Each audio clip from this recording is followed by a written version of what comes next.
여러분, 오늘이 이제 크리스마스 이브의 이브입니다. 그러니까 내일이 크리스마스 이브인데 오늘은 그 전날 저녁이죠.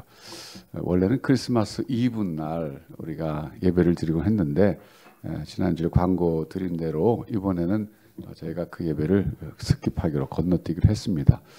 아이들이 나와서 소위 재롱 떨면서 주님의 탄생을 축하하는 그런 저녁이곤 했는데 아이들이 모일 수가 없잖아요. 그러니까 할 수가 없게 된 거죠. 그래서 여러분들 좀 아쉽지만 그렇게 양해해 주시고, 그래서 오늘 그저 크리스마스 이브라고 생각하고 제가 또 오늘도 여전히 크리스마스 시즌에 맞는 빨간색 옷을 입고 나왔습니다. 근데 오늘 본문은 이제 크리스마스에 대한 건 아니에요. 오늘 본문은 여전히 요셉과 야곱에 대한 이야기인데 여기서 우리가 또 어떤 교훈을 오늘 또 받을 수 있을지 한번 생각하면서 좀 저를 따라와 주시면 좋을 것 같습니다. 지금 요셉의 파란만장한 인생이라는 큰 그 제목으로 10번째 하고 있는데 오늘은 야곱의 험악한 인생이라고 또 부제를 붙였어요. 그러니까 요셉이 주인공이지만 사실 야곱을 빼놓을 수는 없죠. 그래서 오늘 야곱에게 포커스를 맞춰서 살펴보려고 하는데, 이미 제목에서 제가 하고자 하는 얘기가 다 나왔죠. 야곱의 험악한 인생. 바로 앞에서 야곱이 그렇게 자기 자신의 인생을 묘사하고 있죠. 제가 우리 조상들의 그 연주에는 미치지 못합니다. 이게 뭐예요? 조상들보다는 조금 살았습니다. 그런 뜻이잖아요. 여러분, 아브라함이 175살까지 사셨죠, 그분이? 그러니까 야곱보다는 더 많이 살았죠. 뭐 야곱이 지금 130살에 돌아가신 건 아니지만 그 후에 또 금방 돌아가셨으니까 어쨌든 간에 아브라함보다는 조금 산 거죠. 그러니까 조상들이 산 것만큼 못 살았는데 제가 참 그들보다는 더 험악한 인생 살았습니다. 그렇게 얘기하고 있어요. 사실 아브라함도 험악한 인생이라면 인생 살았죠. 거기에 비해서 이제 이삭은 조금 그다지 험악한 인생이라기보다는 늘 그저 피해받는 그런 삶을 살았죠. 힘이 없었는지 성격이 그랬는지 어쨌든 두 가지 다가 작용했던 것 같아요. 그러니까 사람들이 이제 자기 목자들이 우물 파면 또 강한 사람들이 와서 우물 뺏으면 또 말도 못하고 쫓겨가고 이랬잖아요. 그럼 하나님이 보호하시고 축복하셔서 그도 이제 결국 한 족장으로서 또 어떻게 보면 이제 그 일종의 거부였죠. 그 당시에 상당히 그 재산도 있었고 잘 살다가 갔습니다. 거기에 비해서 야곱은 파란만장한 인생을 살았죠. 어떻게 보면 제가 요셉의 파란만장한 인생이라고 붙였지만 그 전에 야곱이 먼저 파란만장한 인생을 살았습니다. 자기 인생을 험악한 인생이라고 묘사하고 있는데, 자, 여러분 한번 여러분 인생을 한번 생각해 보세요. 여러분 인생은 어떤 인생입니까? 자기 자신의 인생을 한번 묘사해 볼 필요가 있죠. 나는 험악한 인생을 살고 있나? 살아왔는가? 아니면 나는 꽃밭길을 걷는 인생을 살아왔는가? 어떨 때는 꽃밭길도 걸었고 어떨 때는 가시밭길도 걸었고 그랬겠지만 전체적으로 볼 때 여러분 어떤 인생을 살아왔는가 한번 평가해 보시면 좋겠는데, 지금 당장 꼭 하라는 뜻은 아닙니다. 할 수 있으면 하시면 좋고 인생을 좀 더 많이 산 다음에 야곱처럼 말년에 한번 해볼 필요가 있죠. 그럼 야곱이 험악한 인생을 살았다고 하는데 그 내용을 우리가 한번 간추려 볼까요? 잘 아는 얘기지만은 태어날 때부터 그랬잖아요. 어떻게 보면 이게 전설적인 이야기지만 에서의 발 뒤꿈치 붙잡고 나왔다 그러잖아요. 그게 우연히 손이 어떻게 거기 닿겠죠. 어떻게 모태에는 태아가 태어나면서 자기 형 발을 잡겠어요. 그러니까 태어나 보니까 손이 다 있었던가 그래서 그렇게 이제 그걸 해석했겠죠. 어찌됐든 간에 그걸 이제 어떻게 해석했어요? 장자권에 대한 나쁘게 말하면 욕심이고 좋게 말하면 소원이 어머니 모태에 있을 때부터 가지고 있었던 사람이다 이런 얘기잖아요. 이건 뭘 말해주냐면 야곱은 평생 추구한 것이 있었다 그런 얘기죠. 태어날 때부터 뭘 추구했어요? 장자권. 그러니까 이 장자권이라고 하는 것은 결국 아브라함에게 하나님이 약속하신 그 기업에 대한 장자권이죠. 그것을 이삭이 물려받았고 이삭에게서 야곱으로 이어졌잖아요. 근데 어떻게 어머니 뱃속에 있는 애기가 그걸 알겠어요. 근데 어쨌든 성경은 그렇게 얘기하고 있어요. 야곱은 그 정도 인물이었다. 어떤 정도? 어머니 뱃속에서 태어날 때 자기 형 그 발꿈치를 잡고 장자권을 얻고 싶어서 그 붙잡고 나올 정도로 집념이 강한, 즉 장자권에 대한 집념이 강한 사람이었다 이런 얘기죠. 거기에 비해서 에서는요 장자권을 팥죽 한 그릇에 팔아먹을 만큼 장자권을 없이 여겼다, 가볍게 여겼다, 이런 인물이에요. 완전히 극명하게 대조가 되죠. 어쨌든 평생을 그렇게 장자권을 추구한 사람인데, 그 장자권이 우리가 지금 생각해 보면 결국 하나님 나라를 기업으로 받는 것이잖아요. 근데 그 당시 야곱이 그걸 어느 정도로 이해했을까? 저는 참 퀘스천이에요. 그러니까 우리가 이해한 만큼 야곱의 장자권의 실체를 야곱이 이해했을까? 저는 그렇게 생각하지는 않아요. 왜냐하면 계시의 점진성 때문에 그렇습니다. 이 하나님의 계시, 즉 하나님 나라에 대한 그 계시가 점진적으로 밝혀졌거든요. 그러니까 야곱이 알았던 하나님 나라에 대한 그 인식, 그 정도하고 오늘 저와 여러분이 알고 있는 하나님 나라에 대한 그 인식 정도는 이거 완전히 차이가 나잖아요. 그래서 어떻게 보면 이 당시 야곱은 그저 장자가 누리는 그 부족의 모든 그 재산과 그리고 그 권력과 모든 것을 향유하게 되는 그런 정도로 생각했을 수도 있지 않을까, 이런 생각도 해봐요. 그런데 그 야곱이 가졌던 하나님 나라에 대한 인식이 사실은 인생을 살아가면서 점점 폭이 넓어지고 폭이 깊어졌다, 깊이가 깊어졌다, 또 이렇게 생각해야 됩니다. 그래서 결국은 에서에게 죽임을 당할까 봐 도망가잖아요. 이 순간부터 에서는 야곱의 어떻게 보면은 추적자가 됩니다. 즉 쫓아가서 죽이겠다는 추적자가 돼요. 여기서부터 야곱은 도망자 신세가 됩니다. 그래서 라반 집에 도망갔잖아요. 근데 거기서도 결국 험악한 인생을 살잖아요. 라반에게 속임을 당하잖아요. 품삯을 자꾸 어기고 딸들을 뭐 준다 그랬는데 둘째 딸 먼저 보내는 게 지방의 관습이 아니라 그래갖고 첫째 딸 보내고 뭐 이러면 속이잖아요. 그러면서 그렇게 살다가 그 다음에 이제 때가 돼서 돌아오게 됐을 때 여러분 결정적인 사건이 또 하나 생기잖아요. 야복강가의 씨름 사건이 있지 않습니까? 야복강가의 씨름 사건은 그 환도뼈가 부러지는 사건이었어요. 이거는 뭐 영적인 얘기가 아닙니다. 피지컬한 얘기예요. 육체적 환도뼈가 부러진 거예요, 실제로. 그래서 그때부터 핸디캡 퍼슨으로 살았잖아요. 여러분 생각해 보세요. 요즘으로 말하면 장애인으로서 장애 혜택을 받는 그런 삶을 살았는데 걸을 때 다리를 참 불편하게 그 이후로는 끌면서 절뚝거리면서 살았거든요. 그러니까 험악한 인생이 이제는 외적으로 나타난 것처럼 돼버렸어요. 그런 그 환도뼈가 부러지는 것을 통해서 하나님의 정상적인 축복을 받아가지고 가나안 땅에 들어갔잖아요. 이제는 속여서 빼앗은 장자권을 가지고 가나안 땅 들어가서 그 상속받겠다는 게 아니라 하나님이 이제 정식으로 주신 장자권을 가지고 들어간 거예요. 이게 또 하나의 큰 전환점이었죠. 그러면서 이어지는 에서와의 극적인 화해.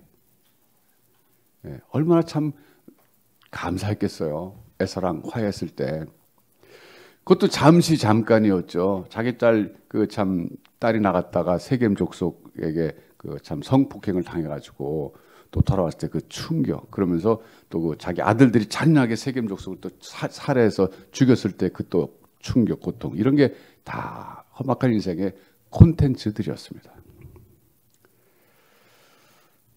그러다 이제 말년에 정말 사랑하는 아들 요셉을 잃어버렸잖아요. 죽은 줄 알았잖아요.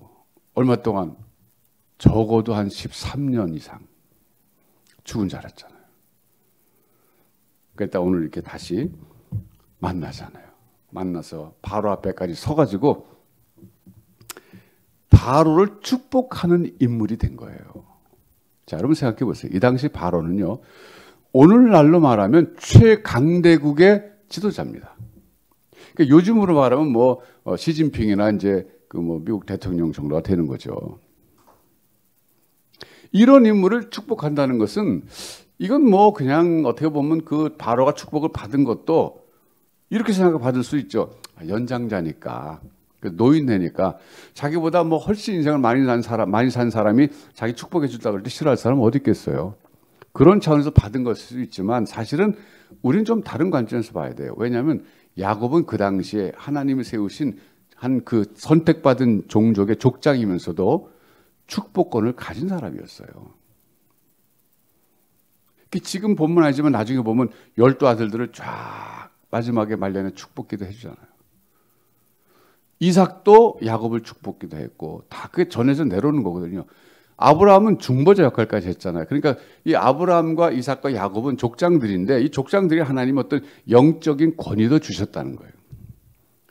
그러니까 바로에게 축복했다는 것은 그냥 연장자가 축복한 정도가 아니라 하나님의 사람이 그 당시 바로를 축복하셨다 그런 얘기입니다. 어떻게 보면요, 그 당시 바로가 누구인지 지금 밝혀지지 않고 그냥 바로 그러지만 복받은 바로였어요. 왜냐? 그 통치 기간 중에 흉년이 들면은 그건 뭐 통치하는 사람의 그 실책이라고 볼 수 있잖아요. 어떻게 보면 백성들이 굶으니까. 그런데 요셉 같은 사람을 만나서 총리로 전격 등용해가지고 그 위기를 건졌잖아요. 넘겼잖아요. 그러니까 이건 얼마나 참 복 있는 사람이에요. 그러니까 그런 점에서 그런 사람은 사실 야곱의 축복을 받을 만한 그런 사람이라고 볼 수 있어요. 야곱이 축복해 줬어요. 저는 이제 그래서 오늘 그 앞에 서서 야곱이 자기 인생을 돌아보면서 참 저는 조상들의 연수에 미치지 못하지만 험악한 인생을 살았습니다. 그랬을 때 그때 그 야곱의 심정이 좀 느껴지는 것 같아요. 여러분 안 느껴져요? 네. 참 느껴져요. 저는 느껴진다고요. 맞다. 이때 바로 앞에 걸어갈 때도 절뚝절뚝 거렸을 거 아니겠어요? 네. 나이가 들어서 노인네가 말이죠. 허리 좀 구부정했을 거고. 그런데 외모는 이렇게 늙고 낡았지만 이때 야곱의 그 내적인 내면의 세계와 그가 깨달은 어떤 영적 깨달음의 상태는요 거의 최고조에 달했다고도 볼 수 있어요. 어떤 점에서 그럴까요? 이런 점에서 그렇습니다. 하나님의 뜻, 아브라함에게 주셨던 그 축복의 콘텐츠, 이삭에게 이어져서 자기에게 왔던 그 하나님 나라에 대한 그 축복, 여기에 대한 이해가 상당히 깊어져 있을 것이고요. 또 하나 중요한 것은 하나님이 어떤 분인가 하는 것을 경험적으로 깨달은 상태에 있었는데 어떤 하나님이냐면요. 평생 동안 자기를 정말 추적한 분은 에서가 아니라 하나님이라는 거예요. 왜 추적했을까요? 에서는 죽이려고 따라갔었죠. 죽이려고 추적했어요. 그렇지만 하나님은요. 야곱을 온전한 하나님의 사람으로 깎고 다듬어서 세우시려고 끝까지 놓지 않고 붙잡고 추적하시는 분이 하나님이시라는 거예요. 그걸 야곱이 이때는 깨달은 거죠. 요셉을 애굽으로 보내신 하나님 뜻도 깨달았잖아요. 지금은. 그렇지 않아요? 얼마 전까지만 해도 요셉이 죽은 줄 알았어요. 근데 죽은 게 아니라 전혀 하나님이 자기도 속이셨다고 생각한 거죠. 침묵하셨으니까 요셉에 대해서는. 그런데 요셉이 형들의 미움을 받아서 팔려왔지만 결과적으로 하나님이 보내신 것이고 그럼 왜 보내셨는가? 왜 그런 방법으로 요셉을 보내셨는가? 아브라함에게 약속하신 그 하나님 나라에 대한 그 약속, 그리고 이삭에게 이어지고 자기에게 주셨던 그 약속, 하늘에 참 별처럼 바다의 모래알처럼 아브라함의 후손들이 넘쳐나게 될 것이고 천하 만민은 그를 통하여 복을 받으라 그랬는데 이 약속이 이루어지는 과정에서 하나님이 자기를 끝까지 붙잡고 계셨을 뿐만 아니라 요셉도 버리지 않고 붙잡으셨고 이 일을 이루셨다는 걸 생각할 때 그 하나님에 대한 그 깨달음이 경험적 깨달음이었고 하나님 정말 전능하신 분이시고 능력자이시고 자기를 끝까지 붙잡으신 하나님인 것을 깨달았던 겁니다. 그러니까 이때쯤에 야곱은요. 비록 다리를 절고 그리고 꾸부정하고 뭐 백발의 노인이었고 그랬을지 모르지만 그 영적 세계와 깨달음의 세계는 굉장히 깊어졌다는 겁니다. 그리고 자기가 철없이 팥죽 한 그릇으로 그렇게 형을 속여서 장자권 뭐 속인 건 아니지만 그때는 흥정했지만 그래서 축복권 받았던 것도 참 부끄러워했을 것이고 엄마 리브가 말 듣고 아버지 이삭을 속여서 축복받은 것도 다 부질없는 짓이었다는 걸 깨달았을 것이고 그리고 자기가 위기의 순간마다 참 여러 번 하나님 살려주신 걸 생각할 때 자기 인생의 그 순간순간 모든 것들이 결국은 하나님의 손에 있었다는 사실을 깨닫고 하나님 앞에서 얼마나 겸비해졌었을까요? 다시 말하면 성숙한 사람이 됐던 겁니다. 이때는 단순한 노인네 해안이 아니라 영적 해안의 사람으로 바로를 축복할 수 있었던 거죠. 멋지지 않습니까? 당시 세계 대제국의 최고 수장에게 축복할 수 있는 사람이면 대단한 거 아니겠어요? 그냥 나이 든 사람이 축복했다, 그렇게 저는 보고 싶지 않은 거예요. 그런 점에서.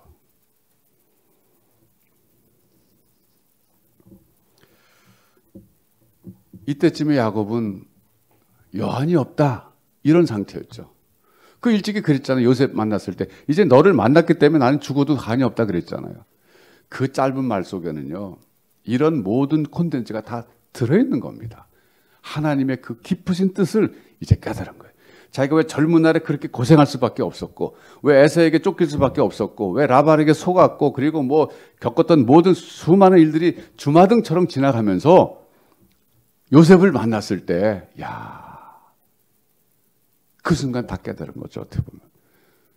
예, 순식간에 깨달은 거죠. 다 종합돼서 모든 게 어우러져 갖고, 마치 모자이크 그림을 가까이서 붙이고 할 때 안 보이다가 멀리 떨어져 싹 보는 순간 다 그림이 눈에 들어오면서 깨닫게 되는 것처럼, 자기 인생의 한 파편들마다, 삶의 조각들마다 고통과 슬픔과 기쁨에 어우러져서 점철되어 있던 그 모든 그 파편된 그 조각들이 마치 퍼즐 조각처럼 맞춰졌을 때, 이때 야곱은 그걸 볼 수 있는 해안이 열렸던 거죠.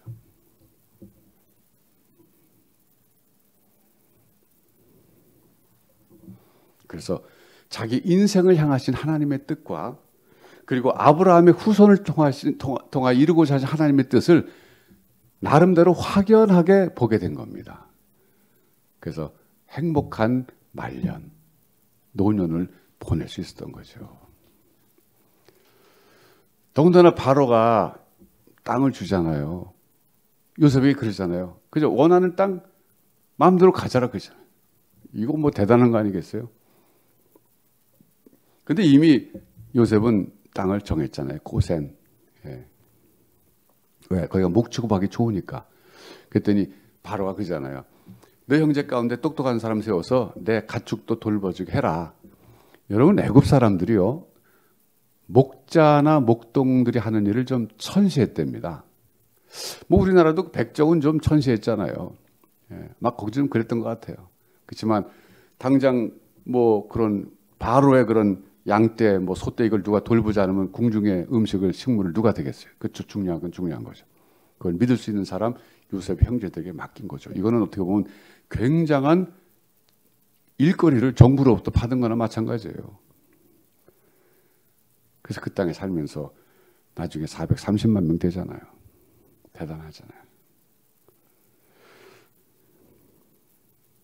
그래서 여러분, 이 야곱이라는 사람의 인생이 험악한 인생을 살았다고 할 정도로 여러 가지 고통과 아픔과 그런 것들이 쌓여져 있었지만, 마지막에 끝까지 붙잡고 늘어지시고 끝까지 추적하신 하나님에 의해서 아름답게 이것이 승화돼서 하나님의 작품이 된 것처럼 우리의 인생도 그렇게 될 줄로 믿습니다. 믿으셔야 돼요. 이게 잘 안 믿어져도요, 여러분 믿으셔야 됩니다. 그게 믿음이에요. 우린 적어도 그리스도 안에서 하나님의 자녀들가 됐잖아요. 야곱이 깨달은 것보다 훨씬 더 우리는 깊이 있게 깨달았어요. 하나님에 대해서. 야곱은 경험적 깨달음이 있지만 우리는 그보다는 경험이 적을지는 몰라요. 그렇지만 우리는 기록된 말씀, 하나님의 계시를 통해서, 그리고 예수 그리스도가 이미 이 땅에 오셨다, 부활하시고 승천하시기 때문에 이미 그 그리스도에 대한 그 후손, 아브라함의 후손이 어떤 분인지 알잖아요. 그리고 그 안에서 우리가 천국 기업을 유업으로 받을 자격이 주어졌다는 것과 하나님의 자녀가 됐다는 것, 하나님을 아버지라고 부를 수 있는 그런 관계가 형성됐다는 것, 이런 거는 야곱은 꿈도 못 꿨죠. 그런 점에서 볼 때 우리는 더 믿어야 됩니다. 그래서 우리가 지금 뭐 코로나 때문에 굉장히 어려운 시기를 보내고 있잖아요. 우리 안정빈 목사님하고 최창원 목사님이 어린아이들 집에다 크리스마스 산타 할아버지처럼 선물 다 배달하는 과정에서 보고 느낀 건데요. 갔더니 대부분의 교인들이 다 우울해한답니다. 특별히 주부들이. 그럴 수밖에 없잖아요. 저만 해도 여기 교회 사무실이라고요. 이게 지금 한 3평 될래나? 여기서 그냥 하루 종일 있어야 되니까 정말 이건 감방이에요. 어떻게 보면.